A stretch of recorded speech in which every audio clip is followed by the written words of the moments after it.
The division of labor in society is the doctoral dissertation of the French sociologist Émile Durkheim, published in 1893. It was influential in advancing sociological theories and thought, with ideas which in turn were influenced by Auguste Comte. In sociology, mechanical solidarity and organic solidarity are the two types of social solidarity that were formulated by Émile Durkheim, introduced in his division of labor in society as part of his theory on the development of societies. According to Durkheim, the type of solidarity will correlate with the type of society, either mechanical or organic society. The two types of solidarity can be distinguished by morphological and demographic features, type of norms in existence, and the intensity and content of the conscience collective.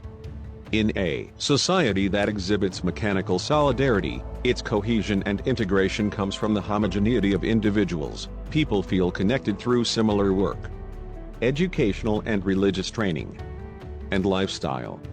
Mechanical solidarity normally operates in traditional and small-scale societies. In these simpler societies, solidarity is usually based on kinship ties of familial networks. Organic solidarity is a social cohesion based upon the interdependence that arises between people from the specialization of work and complementarianism as a result of more advanced societies. Although individuals perform different tasks and often have different values and interests, the order and very solidarity of society depends on their reliance on each other to perform their specified tasks. Thus, social solidarity is maintained in more complex societies through the interdependence of its component parts.